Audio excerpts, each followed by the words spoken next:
ನಿಷೇಧದ ಬಳಿಕ ಕರ್ನಾಟಕದಲ್ಲಿ ಆದಾಯ ತೆರಿಗೆ ಇಲಾಖೆ ಭರ್ಜರಿ ಭೇಟಿಯನ್ನ ಆಡಿದೆ.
ನೋಟು ನಿಷೇಧದ ಬಳಿಕ ಕರ್ನಾಟಕದಲ್ಲಿ ಆದಾಯ ತೆರಿಗೆ ಇಲಾಖೆ ಭರ್ಜರಿ ಬೇಟೆಯಾಡಿದೆ. ಆದಾಯ ತೆರಿಗೆ ಇಲಾಖೆ ಶೋಧದ ವೇಳೆ ಸಿಕ್ಕಿದ್ದು 280 ಕೋಟಿ ರೂಪಾಯಿ ಬೇನಾಮಿ ಆಸ್ತಿ.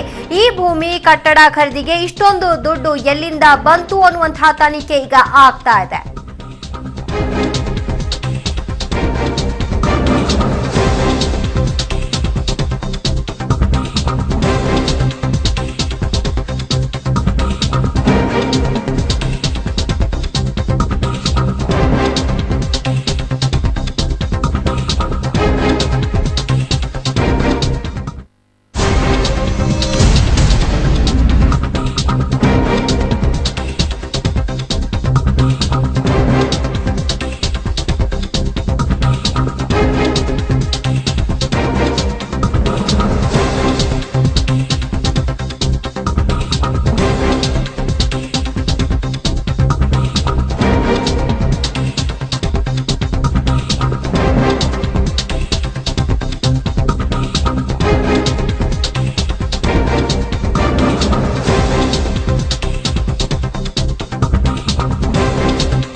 ಕೋಟಿ ರೂಪಾಯಿ ಮೊತ್ತದ ಬೇನಾಮಿ ಕಟ್ಟಡ ಮತ್ತು ಭೂಮಿ ಪತ್ತೆಯಾಗಿದೆ. ಈ ಭೂಮಿ ಮತ್ತು ಕಟ್ಟಡ ಖರೀದಿಗೆ ಇಷ್ಟೊಂದು ಮೊತ್ತ ಎಲ್ಲಿಂದ ಬಂತು, ಇನ್ನು ಯಾವ ಆದಾಯದ ಮೂಲದಿಂದ ಬಂದಿದೆ, ಇನ್ನು ಯಾರು ಸಹಾಯ ಮಾಡಿದ್ದಾರೆ, ಯಾರು ಹೂಡಿಕೆ ಮಾಡಿದ್ದಾರೆ ಎಂಬಿತ್ಯಾದಿ ತನಿಖೆಗಳು ಆಗಬೇಕಿದೆ.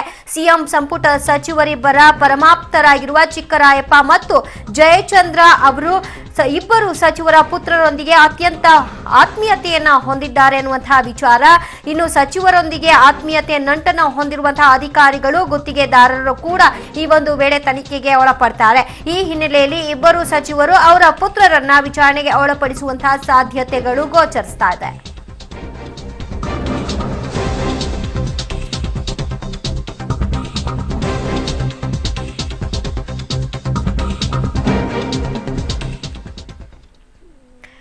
ಈ ಬಗ್ಗೆ ಹೆಚ್ಚಿನ ಡೀಟೇಲ್ಸ್ ಕೊಡ್ತಾರೆ ನಮ್ಮ ಪ್ರತಿನಿಧಿ ಮುರಳೀಧರ್. 280 ಕೋಟಿ ಮೊತ್ತದ ಬೇನಾಮಿ ಆಸ್ತಿ ಮತ್ತು ಕಟ್ಟಡ ಯಾರ ಹೆಸರಿನಲ್ಲಿದೆ ಅನ್ನುವಂತಹ ಸದ್ಯದ ಮಾಹಿತಿ ಲಭ್ಯವಾಗ್ತಾ ಇದೆ.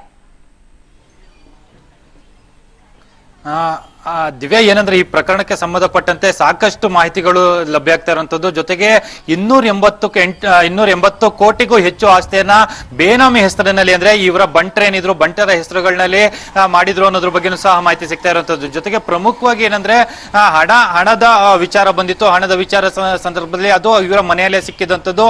ಅದರ ಜೊತೆಗೆ ಕೆಲವೊಂದು ದಾಖಲೆಗಳನ್ನ ಪರಿಶೀಲನೆ ಮಾಡ್ತಾ ಇದ್ರು. ಪರಿಶೀಲನೆ ಮಾಡ್ತಾ ಇರೋ ಸಂದರ್ಭದಲ್ಲಿ ಬೇರೆ ಬೇರೆಯವರ ಹೆಸರಿನಲ್ಲಿ ಇದ್ದಂಥದ್ದು ಆಸ್ತಿಗಳು ಸಹ ಈಗ ದಾಖಲೆಗಳು ಸಿಕ್ಕಿರುವಂತದ್ದು. ಇದನ್ನೆಲ್ಲ ಬೆನ್ನತ್ತಿ ಹೋದ ಸಂದರ್ಭದಲ್ಲಿ ಸಚಿವರು ಇಬ್ಬರ ಪುತ್ರರು ಈ ಪ್ರಕರಣದಲ್ಲಿ ಭಾಗಿಯಾಗಿದ್ದಾರೆ ಅನ್ನೋದ್ರ ಬಗ್ಗೆನೂ ಸಹ ಮಾಹಿತಿ ಸಿಗ್ತಾ ಇರುವಂತದ್ದು. ಅವರನ್ಗೂ ಸಹ ನೋಟಿಸ್ ಅನ್ನ ಕೊಡೋ ಸಾಧ್ಯತೆಗಳಿದಾವೆ. ಅವರು ಸಹ ಉತ್ತರಿಸಬೇಕಾಗುತ್ತೆ. ಯಾಕಂದ್ರೆ ಬೇನಾಮಿ ಆಸ್ತಿಯನ್ನ ಮಾಡಿ ಈ ರೀತಿ ಬೇರೆಯವರು ಇದ್ದಾರೆ ಅನ್ನೋದ್ರ ಬಗ್ಗೆನೂ ಸಹ ಸಿಗ್ತಾ ಇರುವಂತದ್ದು. ಇದನ್ನೆಲ್ಲ ಸಹ ಗಮನಿಸ್ತಾ ಹೋದ್ರೆ ಐಟಿ ಅಧಿಕಾರಿಗಳು ಇನ್ನಷ್ಟು ದೊಡ್ಡ ಮಟ್ಟದಲ್ಲಿ ತನಿಖೆಯನ್ನ ಚುರುಕುಗೊಳಿಸ್ತಾ ಇದ್ದಾರೆ. ಚುರುಕುಗೊಳಿಸಿ ಅಂದ್ರೆ ಪ್ರಮುಖವಾಗಿ 500 ಕೋಟಿ ಅಂದ್ರೆ ಇಬ್ರು ಹೆಸರಿನಲ್ಲೂ ಜಯಚಂದ್ರ ಮತ್ತು ಚಿಕ್ಕರಾಯಪ್ಪ ಅವರ ಹೆಸರಿನಲ್ಲೂ ಸಹ 500 ಕೋಟಿಗೆ ಹೆಚ್ಚು ಆಸ್ತಿ ಸಿಕ್ಕಿದೆ, ದಾಖಲಾತಿಗಳು ಸಿಕ್ಕಿದಾವೆ ಅನ್ನೋದ್ರ ಬಗ್ಗೆ ಸಹ ಮಾಹಿತಿ ಇತ್ತು. ಜೊತೆಗೆ ಅವರ ಬೆಂಬಲಿಗರಾದಂತ ಚಂದ್ರಕಾಂತ್ ಇರ್ಬೋದು, ಚಕ್ರವರ್ತಿ ಅವರು ಇರ್ಬೋದು, ಜೊತೆಗೆ ನಾಜೀರ್ ಪಾಷಾ ಇವರೆಲ್ಲ ಏನಿದ್ರು ಇವರೆಲ್ಲರ ಹೆಸರಲ್ಲೂ ಸಹ ಬೇನಾಮಿ ಆಸ್ತಿಗಳಿತ್ತು ಅನ್ನೋದ್ರ ಬಗ್ಗೆ ಸಂಪೂರ್ಣವಾಗಿ ಮಾಹಿತಿ ಸಿಗ್ತಾ ಇರುವಂತದ್ದು. ಇದನ್ನೆಲ್ಲ ಸಹ ಐಟಿ ಅಧಿಕಾರಿಗಳು ಸ್ಪಷ್ಟೀಕರಣ ಕೇಳ್ತಾ ಇದ್ದಾರೆ. ಜೊತೆಗೆ ಸಣ್ಣ ಸಣ್ಣ ಮಾಹಿತಿಗಳು ಅಂದ್ರೆ ಪ್ರತಿಯೊಂದು ದಾಖಲೆಗಳಿಗೂ ಸಹ ಒಂದೊಂದು ದಾಖಲೆಗಳಿಗೆ ಆದಾಯದ ಮೂಲ ಇರ್ಬೋದು, ಅದಕ್ಕೆ ಸ್ಪಷ್ಟೀಕರಣ ಏನು ಅನ್ನೋದ್ರ ಬಗ್ಗೆ ತನಿಖೆಯನ್ನ ಮಾಡ್ತಾ ಇದ್ದಾರೆ. ಇದನ್ನೆಲ್ಲ ಸಹ ತನಿಖೆಯನ್ನ ಮಾಡ್ತಾ ಹೋದಂತೆ ಸಚಿವರ ಹೆಸರುಗಳು ಸಹ ತಲುಕಾಗ್ತಾ ಇರುವಂತದ್ದು. ಅವರ ಹೆಸರಿನಲ್ಲಿ ಮತ್ತು ಅವರ ಪುತ್ರರ ಹೆಸರಿನಲ್ಲಿ ಏನಾದ್ರೂ ಆಸ್ತಿಗಳನ್ನ ಮಾಡಿದಾರ ಅನ್ನೋದ್ರ ಬಗ್ಗೆನೂ ಸಹ ಈಗ ಸ್ಪಷ್ಟೀಕರಣ ಆಗ್ಬೇಕಾಗಿರುವಂತದ್ದು. ದಿವ್ಯಾ, ಓಕೆ, ಇನ್ನು ಐಟಿ ಅಧಿಕಾರಿಗಳು ಯಾವೆಲ್ಲ ಹಂತದಲ್ಲಿ ತನಿಖೆಯನ್ನ ಮುಂದುವರಿಸ್ತಾ ಇದ್ದಾರೆ ಮುರಳಿ? ದಿವ್ಯ, ಈಗಾಗಲೇ ಐಟಿ ಅಧಿಕಾರಿಗಳು ಅಂದ್ರೆ 48 ಗಂಟೆಗಳ ಕಾಲ ಕಾರ್ಯಾಚರಣೆ ನಡೆಸಿರೋ. ಕಾರ್ಯಾಚರಣೆ ಸಂದರ್ಭದಲ್ಲಿ ಸಾಕಷ್ಟು ಮಹತ್ವದ ದಾಖಲೆಗಳು ಮತ್ತು ಹಣ ಎಲ್ಲ ಸಿಕ್ತು. ಹಣ ಸಿಕ್ಕದ ಸಂದರ್ಭದಲ್ಲಿ ಬೆಳಿಗ್ಗಿನ ಜಾವ ಇವತ್ತು 3:30 ತನಕ ಸಹ ತನಿಖೆಯನ್ನ ಮಾಡಿದ್ರು. ಅಂದ್ರೆ ಶೋಧ ಕಾರ್ಯಾಚರಣೆಯನ್ನ ಮಾಡಿದ್ರು. ಶೋಧ ಕಾರ್ಯಾಚರಣೆಯನ್ನ ಮಾಡಿದ ಬಳಿಕ ಐಟಿ ಅಧಿಕಾರಿಗಳು ಪ್ರಮುಖವಾಗಿ ನೋಟ್ಗಳು ಅಂದ್ರೆ 2,000 ರೂಪಾಯಿ ನೋಟ್ಗಳು 4.7 ಕೋಟಿಯಷ್ಟು ಏನೋ ಹಣ ಸಿಕ್ಕಿತ್ತು. ಅದನ್ನ ಪ್ರಮುಖವಾಗಿ ಎಲ್ಲಿಂದ ಸಿಕ್ತು ಅನ್ನೋದ್ರ ಬಗ್ಗೆ ಒಂದು ಕ್ಲಾರಿಫೈ ಅನ್ನ ಮಾಡ್ಕೊಳ್ತಾ ಇದ್ದಾರೆ. ಮತ್ತು RBI ನ ಮೊರೆ ಹೋಗಿರುವಂತದ್ದು, ಸಹ ಒಂದಷ್ಟು ಮಾಹಿತಿ ಸಿಕ್ಕಿರುವಂತದ್ದು. ತಮಿಳುನಾಡು ಮೂಲದ ಈರೋಡ್ ನಲ್ಲಿ ಒಂದು ಬ್ಯಾಂಕ್ ಇಂದ ಹಣ ಬಂದಿದೆ ಅನ್ನೋದ್ರ ಬಗ್ಗೆ ಒಂದು ಸ್ಪಷ್ಟೀಕರಣ ಸಿಗ್ತಾ ಇದೆ. ಜೊತೆಗೆ ಬೆಂಗಳೂರಿನ ಬ್ಯಾಂಕ್ ಗಳಿಂದನೂ ಸಹ ಹಣ ಬಂದಿದೆ ಅನ್ನೋದು ಒಂದು ಸ್ಪಷ್ಟೀಕರಣ ಸಿಗ್ತಾ ಇರುವಂತದ್ದು. ಅದನ್ನ ಹೊರತುಪಡಿಸಿದ್ರೆ ಪ್ರಮುಖವಾಗಿ ಈಗ ಎರಡನೇ ಹಂತಕ್ಕೆ ಬರ್ತಾ ಹೋದ್ರೆ ಆಸ್ತಿಗಳು, ಬೇನಾಮಿ ಆಸ್ತಿಗಳೇನಿತ್ತು, ಬೇನಾಮಿ ಆಸ್ತಿಗಳಲ್ಲಿ 500 ಕೋಟಿ 280ರಿಂದ 500 ಕೋಟಿ ಅಷ್ಟು ಹಣವನ್ನ ಅಂದ್ರೆ ಆಸ್ತಿಗಳನ್ನ ಮಾಡ್ಕೊಂಡಿದ್ದಾರೆ ಅನ್ನೋದ್ರ ಬಗ್ಗೆನೂ ಸಹ ಸ್ಪಷ್ಟೀಕರಣ ಸಿಗ್ತಾ ಇದೆ.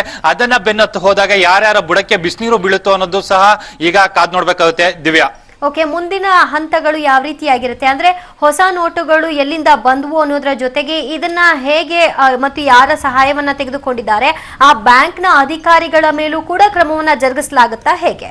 ಖಂಡಿತವಾಗಿಯೂ ದಿವ್ಯ, ಯಾಕೆಂದ್ರೆ ಸಾರ್ವಜನಿಕರು ರಸ್ತೆಯಲ್ಲಿ ನಿಂತ್ಕೊಂಡು ಪರದಾಡ್ತಾ ಇದ್ದಾರೆ 2,000 ರೂಪಾಯಿ ನೋಟನ್ನ ತೆಗೆದುಕೊಳ್ಳಕ್ಕೆ. ಆದ್ರೆ ಇವರು ವಾಮ ಮಾರ್ಗದಿಂದ ಇಷ್ಟೊಂದು ದುಡ್ಡು 4 ಕೋಟಿಯಷ್ಟು ಹಣವನ್ನ ಯಾವ ರೀತಿಯಲ್ಲಿ ಕೊಟ್ಟರು, ಜೊತೆಗೆ ಬ್ಲಾಕ್ ಮನಿಯನ್ನ ಯಾವ ರೀತಿ ಸ್ವೀಕರಿಸ್ಕೊಂಡ್ರು, ಬ್ಲಾಕ್ ಮನಿಯನ್ನ ಸರ್ಕಾರ ರೂಲ್ಸ್ ಮಾಡಿದ್ದು ನಿಮ್ಮ ಅಕೌಂಟ್ ಗಳಿಗೆ ಹಾಕಿ, ಅಕೌಂಟ್ ಗಳನ್ನ ಹಾಕಿದ ನಂತರ ಅದಕ್ಕೆ ಫೈನ್ ಏನಿರುತ್ತೆ ಆ ಫೈನ್ ಅನ್ನ ಪಾವತಿ ಮಾಡಿ, ಅದಾದ ಬಳಿಕ ನಿಮ್ಮ ವೈಟ್ ಮನಿ ಏನಿರುತ್ತೆ ಅದನ್ನ ಕನ್ಸಿಡರ್ ಮಾಡ್ಕೊಂಡು ಡ್ರಾ ಮಾಡ್ಕೊಳ್ಳಿ ಅಂತ ಹೇಳಿದ್ರು. ಆದ್ರೆ 2.5 ಲಕ್ಷದಷ್ಟು ಮಾತ್ರ ಡ್ರಾ ಮಾಡ್ಕೊಳ್ಳಿಕ್ಕೆ ಅವಕಾಶ ಇರುವಂತದ್ದು. ಆದ್ರೆ 4.5 ಕೋಟಿಯಷ್ಟು ಹಣವನ್ನ ಯಾವ ರೀತಿ ತಂದ್ರು ಅನ್ನೋಂಥದ್ದು ಸಹ ಇನ್ನು ಸ್ಪಷ್ಟೀಕರಣ ಆಗಬೇಕಾಗಿರುವಂತದ್ದು. ಜೊತೆಗೆ ಬ್ಯಾಂಕ್ ಮ್ಯಾನೇಜರ್ ಏನಿರ್ತಾರೆ ಮತ್ತು ಬ್ಯಾಂಕ್ ನ ಸಿಬ್ಬಂದಿಯ ಸಹಾಯ ಇಲ್ದಾನೆ ಇಷ್ಟೆಲ್ಲ ಆಗ್ಲಿಕ್ಕೆ ಸಾಧ್ಯ ಇಲ್ಲ. ಆ ಹಿನ್ನೆಲೆಯಲ್ಲಿ ಅವರನ್ನು ಸಹ ವಿಚಾರಣೆಗೊಳಪಡಿಸ್ತಾರೆ. ಜೊತೆಗೆ ಅವರಿಂದ ಆಗಿರುವಂತ ಲೋಪದೋಷಗಳೇನಿದೆ ಅದನ್ನು ಸಹ ಕ್ರಿಮಿನಲ್ ಕೇಸ್ ನ ಮೂಲಕ ಮುಂದುವರಿಸ್ತಾರೆ. ಅದನ್ನು ಹೊರತುಪಡಿಸಿದರೆ ಈಗ ಐಟಿ ಅಧಿಕಾರಿಗಳು ದಾಳಿ ನಡೆಸಿರುವಂತದ್ದು, ಅದನ್ನ ಹೊರತುಪಡಿಸಿದರೆ ಇಡಿ ಜಾರಿ ನಿರ್ದೇಶನಾಲಯ ಅಂತ ಏನು ಹೇಳ್ತಾರೆ ಅದು ಸಹ ಇವ್ರ ಮೇಲೆ ದಾಳಿಯನ್ನ ನಡೆಸುವಂತದ್ದು ಮತ್ತು ಆಸ್ತಿಗಳನ್ನ ಮುಟ್ಟುಗೋಲು ಹಾಕೊಳ್ಳುವಂತ ಸಾಧ್ಯತೆಗಳು ಹೆಚ್ಚಾಗ್ತಾ ಇದಾವೆ. ಬಹುಶಃ ಇವತ್ತು ಇಲ್ಲ ನಾಳೆ ಒಳಗಡೆ ಜಾರಿ ನಿರ್ದೇಶನಾಲಯ ಈ ಪ್ರಕರಣಕ್ಕೆ ಪ್ರವೇಶ ಪಡೆಯೋ ಎಲ್ಲಾ ಸಾಧ್ಯತೆಗಳು ಇದಾವೆ. ದಿವ್ಯಾ, ಅಂದ್ರೆ ಈ ಪ್ರಕರಣದಲ್ಲಿ ಶಿಕ್ಷೆಗಿಂತ ಹೆಚ್ಚಾಗಿ ದಂಡವೇ ಇರುತ್ತಾ, ಹೇಗೆ? ದಿವ್ಯಾ, ಏನಂದ್ರೆ ಐಟಿ ಆಕ್ಟ್ ನ ಪ್ರಕಾರ ಇದಕ್ಕೆ ಕ್ರಿಮಿನಲ್ ಕೇಸ್ ಆಗುತ್ತೆ. ಆದ್ರೆ ಅವರನ್ನ ಜೈಲಿಗೆ ಕಳಿಸುವಂತದ್ದು ಯಾವ್ದು ಇರಲ್ಲ. ಅಂದ್ರೆ ಇವರ ಆದಾಯ ಮೀರಿ ಆಸ್ತಿಯನ್ನ ಮಾಡ್ಕೊಂಡಿದ್ದಾರೆ, ಅದಕ್ಕೆ ಸಂಬಂಧಪಟ್ಟಂತೆ ದಂಡವನ್ನ ಪಾವತಿ ಮಾಡಬೇಕು. ದಂಡವನ್ನ ಪಾವತಿ ಮಾಡಿ ಅದನ್ನ ಫೈನಲೈಸ್ ಮಾಡ್ಕೊಳ್ಳುವಂಥದ್ದು, ಅಂದ್ರೆ ವೈಟ್ ಮನಿಯನ್ನ ಮಾಡ್ಕೊಳ್ಳುವಂಥದ್ದು. ಆದ್ರೆ ಇಡಿ ಜಾರಿ ನಿರ್ದೇಶನಾಲಯ ಏನಿದೆ ಅದು ಏನು ಬೇರೆ ರೀತಿ ಅಂದ್ರೆ ಬೇರೆ ವಿಂಗ್ ಆಗಿರುವಂತ ಹಿನ್ನೆಲೆಯಲ್ಲಿ ಅದು ಬೇರೆ ರೀತಿ ಕ್ರಿಮಿನಲ್ ಪ್ರಕರಣ ಆಗಿರೋದ್ರಿಂದ ವಿಚಾರಣೆಯನ್ನ ಮಾಡ್ತದೆ. ವಿಚಾರಣೆಯನ್ನ ಮಾಡಿದ ಬಳಿಕ ಇವರ ಆಸ್ತಿಗಳನ್ನ ಮುಟ್ಟುಗೋಲ ಮಾಡ್ಕೊಳ್ಳುವಂಥದ್ದು, ಜೊತೆಗೆ ಅವರನ್ನ ವಶಕ್ಕೆ ಪಡೆದುಕೊಳ್ಳುವಂಥದ್ದು, ಇದೆಲ್ಲ ಸಹ ಇಡಿ ಜಾರಿ ನಿರ್ದೇಶನಾಲಯ ಮಾಡುವಂಥದ್ದು. ದಿವ್ಯಾ, ಈಗ ಬ್ಯಾಂಕ್ಗಳು ಇವ್ರಿಗೆ ಎಕ್ಸ್ಚೇಂಜ್ ಮಾಡಿ ದುಡ್ಡನ್ನ ಕೊಡ್ಬೇಕು ಅಂದ್ರೂ ಕೂಡ ಯಾವುದೋ ಒಂದು ಪ್ಯಾನ್ ನಂಬರ್ನ ಕೊಟ್ಟಿರ್ಬೇಕು. ಆ ಪ್ಯಾನ್ ನಂಬರ್ನ ಯಾರ್ದೋ ಇದು ಗೊತ್ತು ಗುರಿ ಇಲ್ಲದೆ ಇದ್ದವ್ರಿಗೆ, ಸಂಬಂಧ ಪಡದೇ ಇದ್ದವ್ರದ್ದೇನಾದ್ರೂ ಕೊಟ್ಬಿಟ್ರೆ ಮತ್ತು ಅನಾಹುತಗಳನ್ನ ಏನು ಮಾಡದೇ ಇರೋ ಅಮಾಯಕರು ತಗ್ಲಾಕೊಳ್ತಾರ, ಹೇಗೆ?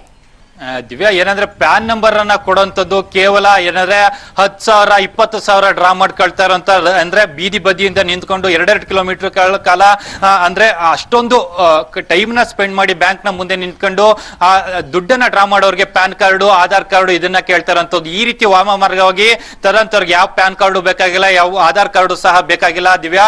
ಇದು ವಾಮ ಮಾರ್ಗದಿಂದಲೇ ಬಂದಿರುವಂತದ್ದು, ಸ್ಪಷ್ಟವಾಗಿ ಗೊತ್ತಾಗ್ತಾ ಇದೆ. ಯಾಕೆಂದ್ರೆ ಮದುವೆಗೆ ಅಂದ್ರೆ 2.5 ಲಕ್ಷ ನಾನು ಹಣವನ್ನ ಡ್ರಾ ಮಾಡ್ತೀನಿ, ನನ್ನ ಮನೆಯಲ್ಲಿ ಒಂದು ಮದುವೆ ನಡೀತಾ ಇದೆ ಅಂದ್ರೆ 2.5 ಲಕ್ಷದಷ್ಟು ಹಣ ಡ್ರಾ ಮಾಡ್ತೀನಿ ಅನ್ನಕ್ಕೆ, ಅದನ್ನ ಡ್ರಾ ಮಾಡ್ಲಿಕ್ಕೆ ನಾನು 10 ರಿಂದ 15 ಪ್ರಶ್ನೆಗಳಿಗೆ ಉತ್ತರವನ್ನ ಕೊಡಬೇಕು. 2.5 ಲಕ್ಷಕ್ಕೆ ಇಷ್ಟೊಂದು ಹಣ ಬಂದಿರೋಂಥದ್ದು ಯಾವುದೇ ರೀತಿ ಅಲ್ಲಿ ಅಂದ್ರೆ ಕ್ರಿಮಿನಲ್ ಆಗಿ ಈ ರೀತಿಯನ್ನ ಮಾಡಿರುವಂತದ್ದು ಅನ್ನೋದ್ರ ಬಗ್ಗೆ ಯಾವುದೇ ರೀತಿ ಅನುಮಾನಗಳು ಬೇಕಾಗಿಲ್ಲ, ಸ್ಪಷ್ಟವಾಗಿ ಎಲ್ಲರಿಗೂ ಸಹ ಗೋಚರಿಸ್ತಾ ಇರುವಂತದ್ದು.